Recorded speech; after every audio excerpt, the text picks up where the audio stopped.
Welcome to the Stripie Awards right here on Refin It Up, guys. It is that time of the year again. We have our categories, each and every one. Brian of Jimmy, Daniel have their winners of each of these categories. We posted them online, and now we will give you our thoughts on who will take home the Stripie Award.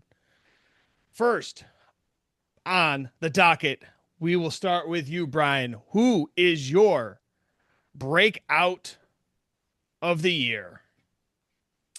All right. So, Breakout star, you mean? Star of the year, excuse me. Yes. all right. Well, I'm glad you kicked it to me because I really have a feeling that one of you are going to have this as well. Jimmy's already got the pinky going. Um, I think he's done a phenomenal job, especially as of recent. The mic work that he's done lately has shown that this guy is going to be the it factor. Um, Braun Breaker is my breakout star of the year. That's who I chose. I don't know how anyone could argue that. But anyway, that's who I got, boys. Braun Breaker. And especially as of recently. But anyway, I will kick that now to Daniel. Well, my breakout star of the year is someone who basically showed that they are a star, not only for one company, but two companies. And, it's every time you see them, you just want to go, yeah, uh huh. Uh, I like it. Well, that Trick, the one and only Trick Williams, is my breakout star of 2025. TNA World Champion, as well as, uh, star in NXT, was the NXT World Champion. And yeah, two-time NXT World Champion, I believe. So yeah, he is a star, and he helped make a star as well. Into not only was Mike Santana already a star and becoming one, but he helped blossom that star into Mike Santana and his final run at TNA as well too. So it's just Trick Williams, man. He's the future. Wow, two good choices. Two good choices. Thing about Trick too, he got me this year because when he turned heel, I thought, oh, bad move.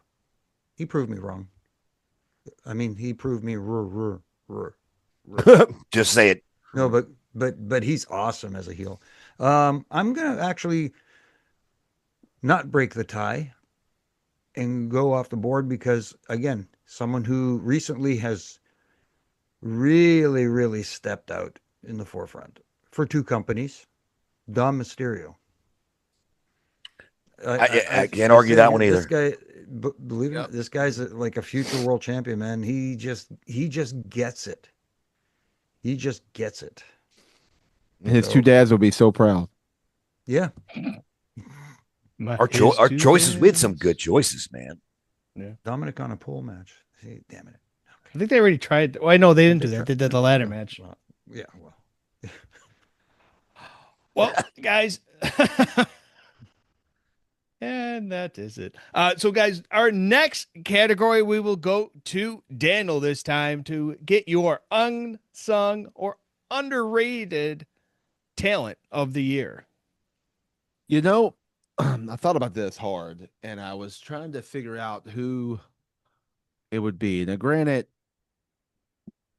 I have a little more of an insight on this person, but rumor has it someone else on this panel may have worked with them before, um, under a different moniker.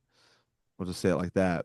But I want to say that this person shocks me of what they've able to do with this goofy, um, probably one match or one pay-per-view angle story that has now turned it into a thing that is actually over like Rover, and that is the one and only hometown man. He's a hometown man. But he's unsung talent because and he's so underrated. That gentleman. You know, if hometown man is your real name, um, I've always been blown away by how talented that gentleman is behind, in front of the camera, and behind the camera as a producer, and he deserves his flowers. And I'm glad to see him getting it in many ways that he does. And like I said, I think Brian, you've worked with him under a different moniker, uh, whoever that may be under that mask. I'm just gonna say that he's my unsung talent or underrated, however you want to say it. Talent. He's your out there. hometown hero. He's my hometown man. Yeah. All I right, guess we got to do karaoke this week. No, I was gonna say, just make sure he never does karaoke. We're good. Hey, he Well, I'm promised hearing to it. do one. He did. I'm actually yes, I have, and I do karaoke quite often in the real world. So why not? The Refin Yeah. world. So I've heard. Yeah, I do. I just do it in the sports entertainment world. But anyways, the unreal world. The Yes. unreal world. There we go. Yeah. Who's up? Me? Yeah, let's go with you, Jimmy. All right. I was torn here between two names. I don't want to give them both away in case someone else is thinking of the one I'm not thinking. But for me, I'm a big Carmelo Hayes guy. Mm. And I think finally we're starting to see him starting to rise. Again, not too quickly. People were like, I can't believe what's wrong with him. This guy is uber talented. Look at this best of 7 series he had with Andrade and all this kind of stuff. Why aren't they using him? Why aren't they pushing him? Guess what? It's begun. And now I think you're going to get to see what Carmelo Hayes really has to offer. And he's on the rise. He is on the rise. I think he's going to get his flowers sooner rather than later. And people are going to say, you know what? Everybody's going to all of a sudden be saying, see, I told you he was the guy. Mm-hmm. I agree. All right. Well, mine is unfortunately someone that has changed positions. And basically, I think that she could be the best wrestler on the planet right now, but just not in the right place at the right time, I reckon. I don't know. Ultra talented, and I just don't know what it's going to take to get her where she needs to be. And I put her up there with anyone you want to put out there. And she's working with supposedly one of the best women in the world. But I think the unsung talent of the year or underrated talent of the year is Deonna Purrazzo. Just right now, in my opinion, just not being used properly. And the girl is fucking fantastic. She can work with anyone, any style. And I just think that I was like you, Daniel. I sat there this afternoon and I thought about it so much. And she came right to my head. On all these categories, there were things that came right to my head. And there were things I really had to scramble for. And this one was not. And I'm a huge Peraza fan. Deanna's just so good. Yep. I just, right now, you have to say, I'm not wrong. She's definitely unsung. So I'm hoping that 2026 is going to be a big year for her. She deserves to be it. I don't know why AEW doesn't see that there's money to be made there. But anyway, that's my pick. Is she not the? We'll move on after this. Didn't she just win the ROH Pure Women's Championship? The first. She's the first one. Or the inaugural? Yep. Great. Okay. Great. Yeah. Yep. That did a lot. Yeah. Well deserved. Yep. Well, And our someone who next. technically had a history in ROH for years ago, the old ROH days too, as well. Yeah. Well, we're gonna go up to our next category, and when people think best hair, who do they think of? Jimmy Not Corderas. you or Jimmy. But we'll go to Jimmy anyways. Jimmy, we kind of threw a little curveball in here this year with our Stripies Awards. But who is your best hair Stripie of the year? Excuse me. Okay. Not that I would know much about hair. Now, are you talking?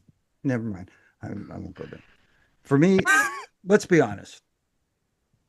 If I had to have anybody's hair, Uh-oh. It would have to Uh-oh. be Joe Hendry's. Really? Yeah, I not that color. I'd have to go. I'd have to go with my own natural color, but that's the hair I would do. Either, you know what? Because I was going to say someone else, but never mind. I don't want to steal it from someone. Again, I don't want to give two choices here because I was really thinking Roman Reigns because the nice flowing. Mm-hmm. But I'm going to go with Joe Hendry. I All mean, right. he doesn't have a bald spot, so you're good. Well, I figured out like this category was really pushed this year, and it was done by our producer RJ, and now I know why because he has no hair, so it makes sense that he would want to know who we think has got hair and Well, nice hair. that's probably what it probably it makes sense now. He's constantly thinking, "Oh, look at my Yes, hair. every show he watches, he's like, "Damn, Oh. Roman's got some nice hair. Oh, look at that hair." Damn, Joe Hendry's Yeah. got some nice Yeah. hair." Well, my best hair. He's probably also thinking, I- Rod Zapata's got great hair too. Yeah, Spider. yeah. Oh my goodness. And boy, is he tan. Oh, there's a new category next year. Tannest ref of the year. There you go. Well, he'd win it every year. Yeah. Well, there you I'm, go. I'm pretty. I don't know. I'm catching. Daniel's up with getting there. Yeah, I'm pretty tan. It's not. Does Anyways, it not go ahead, hold? Brian. Well, I mean, I did put it on before TV on Thursday, so I don't put it on until TV time, and I don't have another TV show till Thursday. So yeah. I got you. All right. Well, mine is one that always flips it back, uses it visually. Didn't used to have it, but now does. And that is the phenomenal one, AJ Styles. I think. Okay. You know, I was obviously soon as I seen this category, I immediately thought what Jimmy thought, Roman, right? I thought Roman with the beautiful locks and everything, and Aquaman himself, all that stuff. But then I got deeper into the category. I was like, who really takes care of it? Who puts it all in? Really has a great head of hair. And it's kind of one of those Wait, Daniel. Daniel. Yeah. How do you know if they take care of their hair? I'll explain. I'll explain. Okay, I'll explain. It's not oily. And how what they do and how they come out looking great with it, and you're like, man, this is okay. And it's the one that man himself, Nick Nemeth. And how do I know that he takes good care of his hair? Because I've watched him sitting backstage in kayfabe this brother, but I've watched him get it treated, get it taken care of, and what he does to it to protect it and to make it beautiful as it is. So, yeah, Now, Daniel, would he count? Because he's actually admitted that he puts extensions in or something. puts extensions in his hair. I heard him say it on Busted Open one time. Oh, I've never seen him do extensions. I don't know. What was he doing when you saw him? Maybe he was ribbing. Hey, hold on, Brian. I can't see you. No, He's John Cena. Yes, but if you say his name, he will appear. Well, all I know is I've seen him treat it, and then you see what the product looks like on TV when it comes out, and so I'm gonna put on Nick Nemeth. Although good choice with AJ, good choice with Joe because Joe's not going bald, even though as much as he dyes it, and Roman, as we all have to agree, it's probably just got great hair. It's just the fact that we all wanted to pick something different, and we all didn't want to say Roman. So I see what we did there. So Yeah, he was the obvious choice. We were just like went around it, and went elsewhere. Makes sense. Our next I was gonna pick Spider, but killing me. Danilo's got great hair too, by the way. I was thinking about Yeah. that. I Yeah, was thinking. Danilo's Trust got me, great that hair. was in my.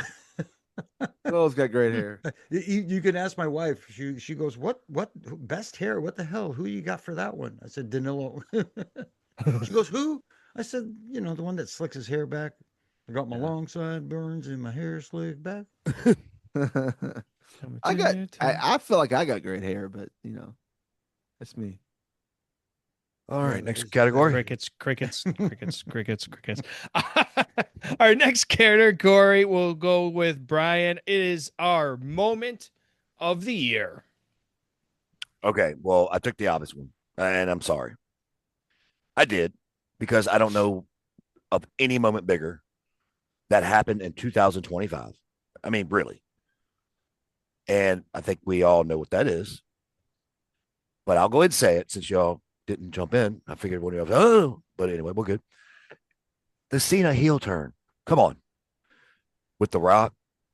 I don't think it gets any bigger than that. And I think that was definitely the moment of the year in professional wrestling.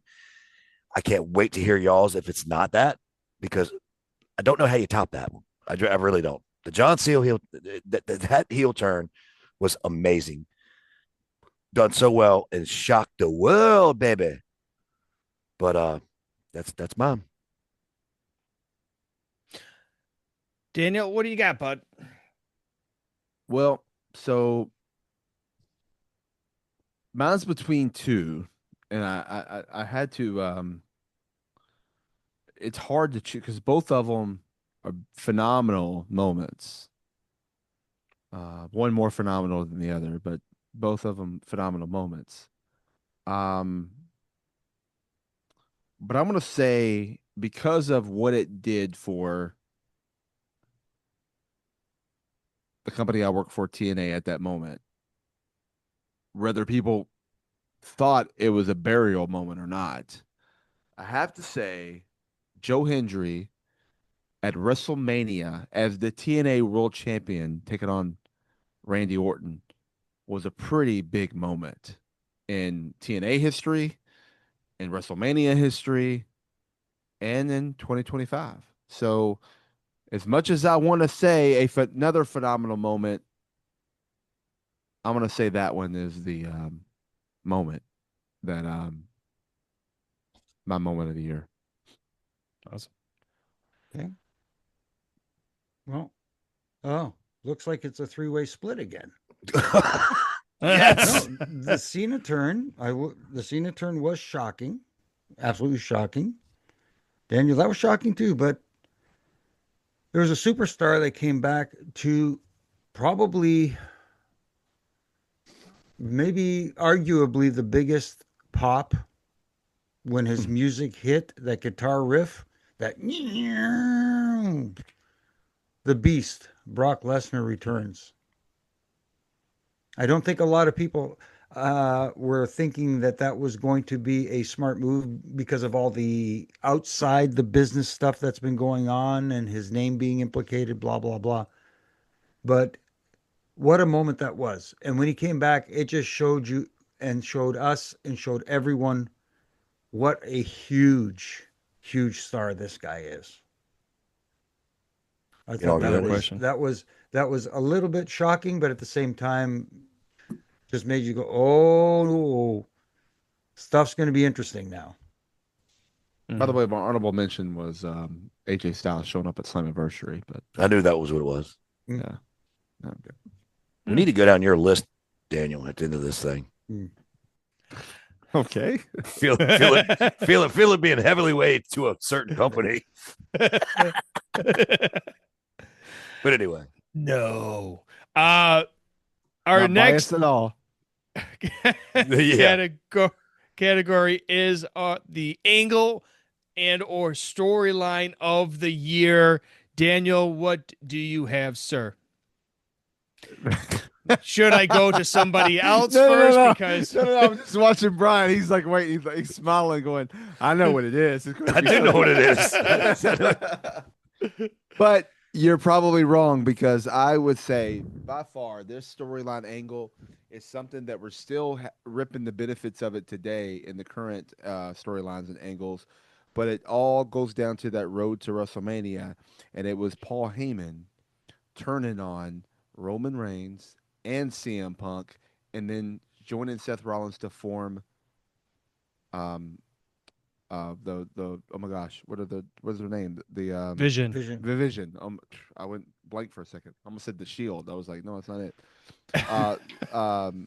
But that is by far the best. I mean, and that's really, if you think about it, it's sort of years in the making, from CM Punk's best friend to the wise man of Roman Reigns with the bloodline and everything and Seth being tied to the Shield with Roman and everything that happened and how he got to, screw him over. And it's just really amazing storytelling, and we're still, like I said, reaping the benefits of it today. So that right there would be my favorite Angle storyline of 2025. And yes, I picked another company besides TNA. Well, Brian is writing and erasing and rewriting over there. Brian, what do you have for angle and or storyline of the year? Can we go to Jimmy? Okay, let's go to Jimmy first. Yeah, mine's really easy. It's the formation and the rise of the Vision. I agree. Mine was too. I was trying to think of something know. else. No, why change it now? I know it'd be cool if we all had something different like the other ones, but at the same time, if you're going to talk about what's the best angle, or the storyline of the year, that's it. Mm-hmm. What other ones? I mean, well, it's got to be if we all three agreed. We haven't agreed yet tonight about anything. Yeah. Well, why don't I throw one out here? I don't know. I don't know if this applies, and correct me if I'm wrong, and usually I am. If this qualifies as an angle or a storyline, what about if you say his name, he appears? But I don't know if that. What's the main as far as storyline? as far and it's just in Joe Henry, you say his name and he appears. You know what I mean? Because it constantly happened. It happened all year round. That's a gimmick, not a storyline. Okay. Yeah. Like I said, that was just a general question, but I got it. Yeah, I don't know any one storyline really. I mean, so let's think about it, guys. Can we think of anything that's remotely close to that? Remotely. That's why he saw me writing, because I was thinking, and I think better when I write, and I just couldn't write fast enough. Because I'm even trying to think something from AEW too, because they had a few good short-term storylines. But they're short. That's the problem. They're short. You don't remember them. And the one long-term story that they have going with the death riders, just not clicking, man. And just not. Just when you think it's done, they're like Al Pacino in Godfather 2. Just when you think you're out, they pull you back in, and it's not in a good way. What about the TNA and NXT quote unquote invasion? I guess for better use of terms. I don't have another.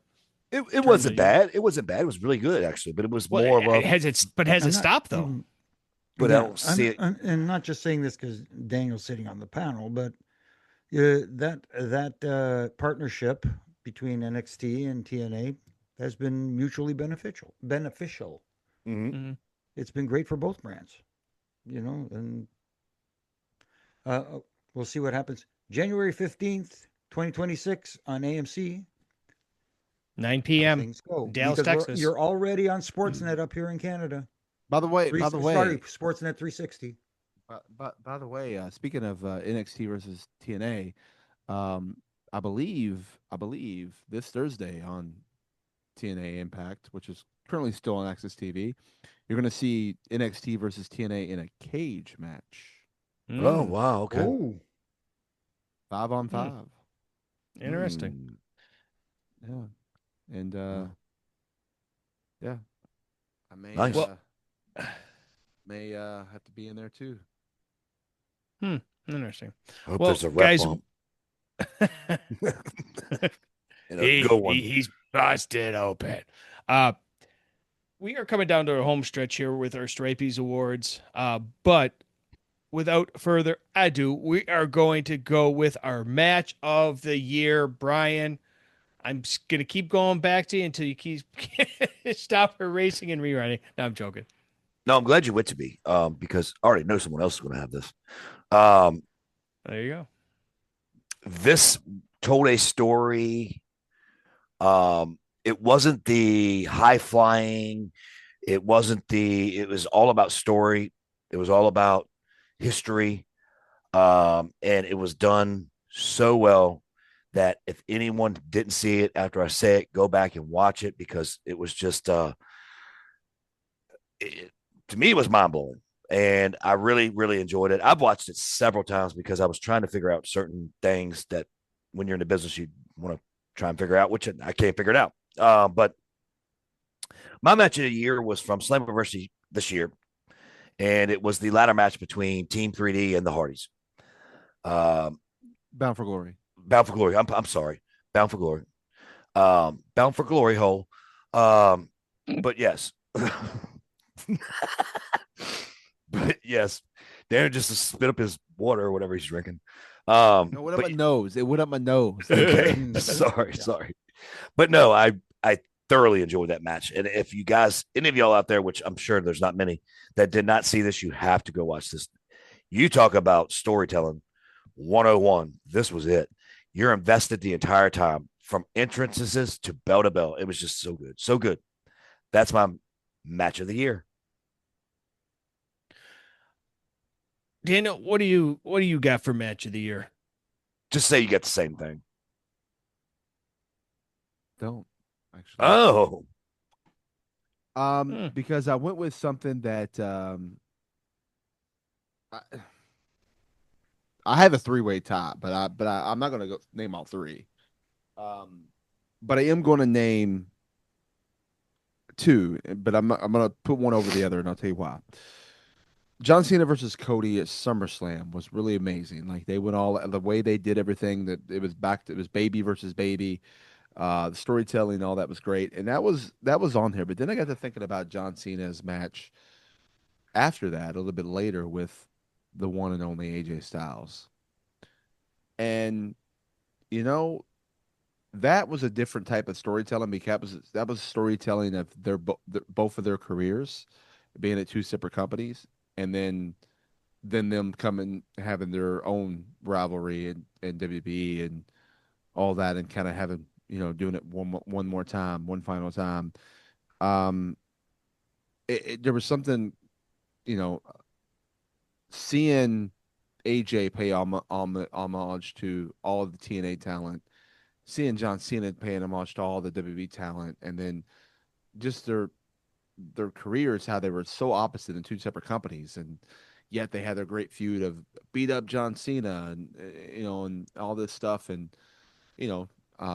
I mean, John basically, when John became the 16-time world champion to tie Ric Flair, he beat AJ Styles in that too. So it's there's a lot of history there, and I have to put that on the. It took me on an emotional ride.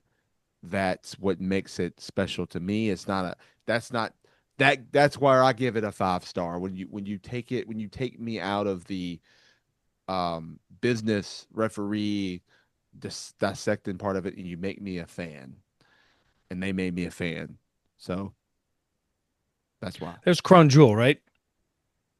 Yes. I think so, yeah. Crown Jewel in Australia. You know why I know that? You were there. Nope. Because that's the match I picked as well. While Daniel was speaking, I was trying to think of another one, so I didn't sound like I'm piggybacking off him again. But yeah, you talk about emotional roller coasters. That's what this is all about. That's what these matches are. These people who are arguing now, this big argument about what constitutes a 5-star match. Who cares? It's all about emotion. Emotion trumps all. And this match gave everybody a bit of everything. They were on the ride of their life in this match. Mm. And that's what I enjoyed most about it. And that's the biggest thing. Daniel, you hit the nail on the head. You took me out of my analytic zone and just said, to hell with it. I'm just going to enjoy this thing. And I did immensely. And that's what it's all about. It's not all about this. Oh, I can't believe. Oh, look at that twisting, burning 450 hammer Phoenix splash. He hit it with perfection. 5 stars. Who gives a shit? Hit me where I live. Hit me right here, right here. Hit me with your best shot. There you go. Get me right there. Give me the goosebumps. Give me the goosebumps. That's what I want. Not yeah. There you go. So that's my match of the year as well. Awesome. Guys, we get the goosebumps a lot of the times when titles change hands. But for our next award, we're going to do champion of the year. Daniel, who do you have as your champion of the year? Hang on for a second. Oh God. Uh-oh. This is getting. Oh, For anybody that don't know, I did the Joe Hendry spin. Joe Hendry, and I know I picked him as my moment of the year but if you think about it as a champion for TNA at the time, he was a champion. He won it at Genesis last year in Dallas. Goes on to appear at the Royal Rumble. Defends the title a few times in between that, and then goes on to, take it at WrestleMania and take on Randy Orton as the champion. Defends it at Rebellion in a triple threat with Ethan Page actually, and then Trick Williams starts, and then like goes on. Yes, he loses it, but he loses it at a WWE event, not at a TNA event. He loses at WWE against Trick Williams, which again we talked about him why he was a breakout star, but then but as Joe was carrying that banner, that flag, he represented TNA very well. Trick was his own champion. Santana was his own champion. Now Frankie's doing his own thing, but Joe at the time he was champion really really set the mark and really made you know who the TNA champion was. So as much as I looked at other champions in WB, it's kind of really. I mean, the only person I would have thought of would have been that's never seen 17, but we all know what kind of happened with his title run and his heel turn and the heel run, and so it kind of put a little bad taste in our mouth, right? So I just say Joe represented as a champion very well for the company, so that's why he's there. And yes, I know I picked the TNA person, but technically he's no longer with TNA, so there. Go. So Yeah. there. true. Well, all right Sure. then. Brian, what do you got? Who do you have? Well, I have a guy that has shown that he will work as hard as it takes to be the champion. I don't feel like his run as champion was as long as it should have been. I kind of fell in love with his work once he became champion. Not that I didn't like it before, just thought that he did step up while being champion. And I think my champion of the year is Hangman Page. I thought he did a great job while he had the title, and he brought interest to the product more so than it was for me. And I did enjoy him being that champion. I thought that the storylines that were set up, even though short, were done well, and he did an excellent job and representing AEW. So I think flowers should be given to people that work hard like that, and I think Hangman Page was a for me was a great choice. So Hangman Page, champion of the year. And last but Jimmy? certainly not Yeah. least, Jimmy, well, who do you have? For me, it is not a world champion. I knew you were going there, Jimmy. For me, it is Intercontinental Champion Dom Mysterio. I mean, you talk about an ascension. My goodness, we've already given him so many flowers already. I mean, how much more can you give him? Winning the title back from John Cena after losing it. Yes, I get it. He's doing the little bit of the lie, cheat, and steal. He doesn't win clean, but that's what good heels do. And he generates the right kind of heat. As much as people are entertained by him, they boo the living crap out of him. That's what you want. That's a good heel. And what a run he's had. I mean, like, you can go with someone like a Cody, because when you talk about people representing your company, your champions representing your company in a promotional kind of way, going out and doing the daytime TV shows and all that stuff, Cody's the guy. But Dom, for me, has been the most entertaining champion. And not only that, he's a double champion. Yep. Triple A. Triple A. Or is it triple A? But anyway, Dom's Yes. my pick. Awesome. Our next category is female wrestler of the year. Brian, starting off with you, starting off strong, I hope. Well, I know it's not fair with my answer, but it's going to be what it is because it's my answer. And She was on the shelf for a little bit this year, but came off the shelf hot.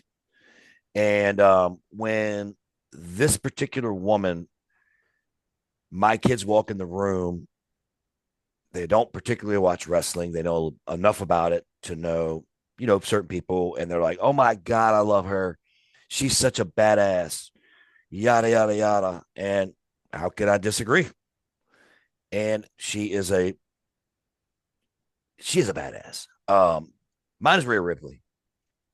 Like I said, I know she was injured and on the shelf for a little bit this year, but still, she's still badass. She got off the shelf and still kicking ass. So, Rhea Ripley's my choice of female wrestler of the year. Mhm. Let's go with Daniel. Who do you have for female wrestler of the year?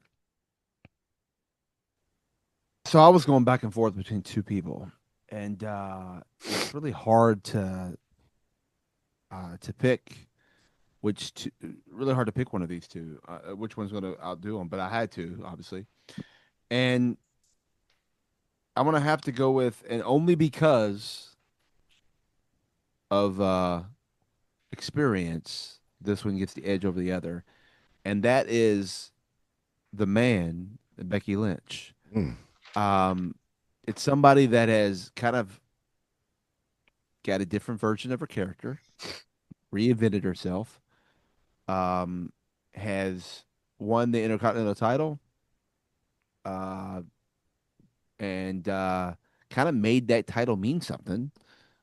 Has kind of made, yes, she helped the vision and did the whole thing there, but she also did her own. She was separate at the same time. It was kind of it's hard to do that. It's hard to be in one storyline, but then also be in another. And yet you can go back and forth and you don't even really think about, oh, she also was, you know, but look, she is the best female wrestler of the year. I mean, I'm not just saying it. Sports Illustrated says it. Bleacher Report says it. So there you go. She's the female wrestler of the year. All right, Jimmy. Are we going to have three different ones again? Kind of, sort of, maybe, kind of, because I'm cheating on this one. Uh-oh. I'm going to cheat on this one because I split it in. I had to split it into first half of the year, second half of the year because it's a toss up for me. Okay. And for second half of the year, I did agree with Daniel with Becky Lynch because she's been phenomenal. And now this whole going after Dave LaGreca, going after Jessica Carr, doing all that stuff, just becoming unhinged, just adds so much more to that character. It makes me want to see her on my television screen as opposed to all over Twitter or social media. But for the first half of the year, I'm going to go with someone I think is the most entertaining wrestler, not just female wrestler, the most entertaining wrestler on the AEW brand, and that's Toni Storm. Not a bad pick. Now, for the second half, I'm not so much on board because she's kind of becoming part of a tag team and that sort of thing with Harley Cameron and stuff like that, which is fine. I don't have an issue with that. But when she was champ and, in that period, I thought she was probably the most must-see thing on their programming a lot of times. So it's like first half of the year, I'm going to go Toni Storm, second half Becky Lynch. And my honorable mention, by the way, was Roxanne. Roxanne. She's done such well. She just experience-wise, Becky's got her on the edge, but that was, but it was kind of like a first half, second half thing too. I was like the beginning of the year, how she did and all that stuff. But yeah, but anyways, but again, I'm picking. When I picked the female wrestler of the year, I'm not the only one saying it. Sports Illustrated says it, Bleacher Report says it, So yeah, we don't need factual evidence for your picks. It went over Brian's head. No, it didn't. Hit him right between the eyes. Yes. We had female. We're going to have male wrestler of the year. Daniel, what do you got, Buck? Well, hang on. Let me do this. Yep. Look, just read above my head. The one and only, the best in the world, CM Punk as his figures behind me in the Mm. display. I'm gonna go with CM Punk. He has somebody that has. If you look at this year, he's not had a single bad match. Every moment has been captivative when he's in the ring. He's it's hard to argue he's not the most over person when he comes out there. Yeah, you have Cena, and he's had to share the light with Cena once or twice, and this year he's had to share it with a few others. But man, that crowd goes hot for a CM Punk, and he convinced his wife to come back. So that's another big one too. So I'm gonna go with Mr. Best in the World, CM Punk. He's my male wrestler of the year, and shocking, not a TNA wrestler. It's one out of the 18 categories. Oh, you shocked Brian. Brian, can you shock the rest of us with your male wrestler of the year? Actually, I can. I think the guys are going to be looking at me. Thank God we're not video. My reasoning to this is you guys made me think of this. The second half of the year, this guy has come into his own. In my opinion, he's carried their TV. I am intrigued by him, and I think that he is a phenomenal. We've used that word a lot tonight. But anyway, shout out to AJ Styles. Love you, brother. I just think there's a lot there. I really do. And there's going to be pushback, and I get it. I'm just trying to give people flowers that need to be given. And I think Kyle Fletcher is male wrestler of the year for me. I think that he's just done a spectacular job. I really do. And he's worthy of your time to watch on TV. And I look at it and garner it that way. And, first half of the year, as Jimmy would put it, and, you're getting to know him a little bit kind of thing. Second half of the year, the guy's starting to be AEW's biggest star. And I enjoy watching him. And I think Kyle Fletcher, for me, is male wrestler of the year. Jimmy, what do you got? Jimmy just looked at me like I was fucking full of shit. No. You're going to think I'm full of shit. I don't have ESPN records and stuff to prove mine, but go ahead. Right. We don't get ESPN up here. I got to use the gimmick box. But anyway. Kayfabe, brother. Kayfabe, brother. For me, the male wrestler of the year is a guy who, again, brought pro wrestling back to. Well, I already know. Yes. Gunther. Everybody he stepped in the ring with, name me one of those people that he didn't have a bad match with. And not only that, when you watched the Gunther match, you felt every bit of it. I mean, physically and emotionally. Like, you cringed when you watched. You thought he was beating the living shit out of people. Mm-hmm. And he is. Well, kind of, sort of, because if you really wanted to, then you wouldn't be finishing the matches. They'd be finishing really quickly. But for me, he just brought back a style that nobody does anymore. And he's making it work. I can't argue. I just see the way they've laid this out for the future. This guy could be male wrestler of the year for the next couple of years. Mm-hmm. This next category and our final category in our Stripies Awards for this year right here on Refin It Up is it's why we're doing the show. It's why we've been doing the show for almost 4 years. Brian, it is our ref of the year for our not our referees, our Stripies. Who do you have as your ref of the year? So we have put this referee over multiple times for different occasions, different events, that kind of thing.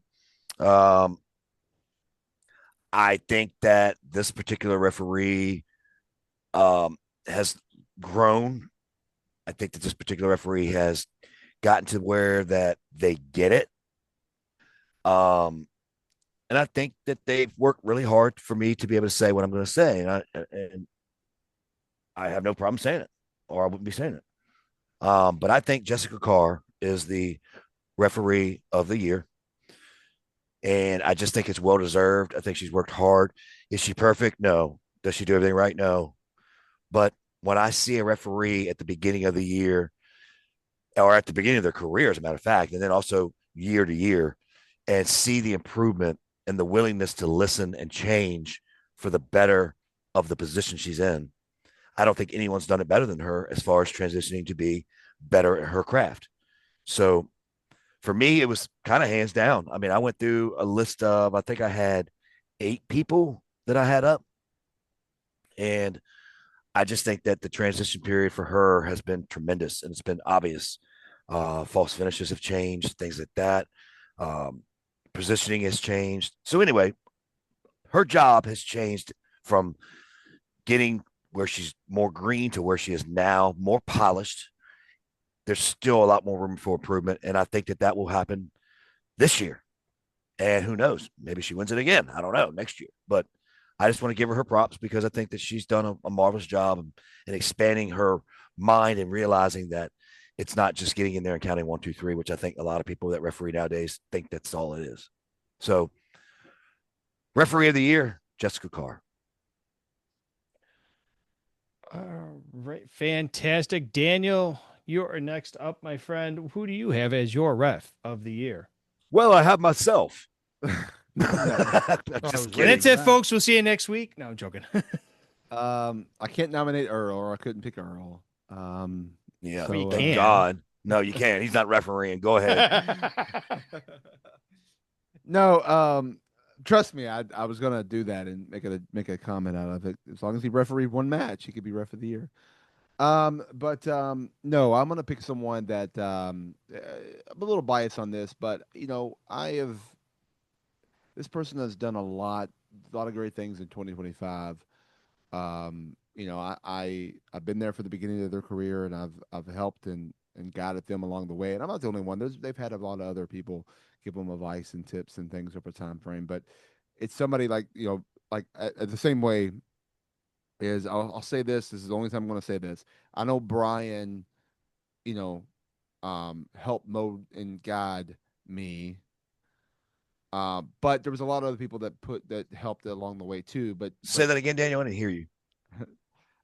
I'm not saying it again. Sorry. But and I know Brian feels a certain way towards me. This is the way I feel towards this person. So, in 2025, they were able to get their spot at TNA. They already had one at OVW, already earned it at TNA. To now be not only like taking matches when they could, like, hey, here's an opportunity. I'm here. I'm available. Okay, you get a match today. Great. No match today. Okay. Now they're literally booked every single show now. They're part of our team. They're part of going forward. And they started at the beginning of this year. And as they come along, they've turned into a person that I can almost put them in any match and know that it's going to be well. And I have a feeling in 2026 I'm going to be able to put them in anything and not worry about anything, whether it's a main event of a TV, main event of a pay-per-view, whatever it may be. They're already on their way there so far. But I would say based on the growth they've done, and I've seen it firsthand, so I'm a little biased, but based on the growth that they've done and the ref they've become in the short period of time they've been refereeing, I'm going to have to say my ref of the year is Alice Lane. Nice. Kind of figured you were going there. Yeah. All right, Jimmy. Interesting. what do you got, my? Oh, my ref of the year, Bryce Rensburg. Okay. No, I'm kidding. I'm absolutely kidding. I can't even believe I said that as a joke. But anyway, hey, And Brian didn't even miss a beat. He's like, mm-hmm. Yeah. hey, I've sworn a lot on this episode, more than usual, haven't I? Yeah, Yes. that's all So right. fuck him if he can't take a joke. All right. We have gone in. My ref of the year, I agree with you, Brian. I went with Jessica Carr for several reasons. Not just her growth as a referee, but when I watch a match with her refereeing, when we talk about a referee not being a focal point, not Yes. being a distraction, she does that wonderfully. And it's not like I go when I watch one of her matches. And you know what? For that same reason, with the case with Alice as well, is I don't watch the match and say, "Oh, look, there's a female referee." Right. It's inconsequential. It doesn't Yeah. matter. Right. They are referees. Mm-hmm. I don't see them as quote unquote the female referee out there. They look legit, they look authoritative, they do their job well. And one of the things I've noticed about Jessica, and I mean this with all the compliments in the world, is she's worked on that false finish and she has a good one now. Yeah. She has a really good one. So for me, Jessica Carr is my referee of the year. And that, all due respect to my old buddy Charles, who got waylaid a few times this year and had to take some recovery time. But So did Rudy Charles, Dan Engler. yeah, Yeah. yeah. Well, oh He- my goodness, He's Yeah, he still took out. that- Oh no, he's back, right? He's back. yeah, He's he, back. He Yeah. took that F5 like a champ. But anyway, Yeah. Oof. No, I guys, I'm gonna say this. Jessica Carr is definitely my honorable mention. I mean, she's right there, so I agree. I just I've been hands on, Mhm. with the growth of Kate, excuse me, Alice Lane. So like seeing that, it's that's kind of why I picked her. But if I was not picking not being biased at all, or not being someone I've just from that, or if I had to pick someone from a different company or whatever, it would 100% it would have been Jessica Carr, even though our companies are technically partnered or whatever you call it. But yeah, so I agree with that. And kudos to the ladies. The ladies dominated ref Yeah. of the year this year. So Yeah. I guess we all those guys need to step our game up. Right.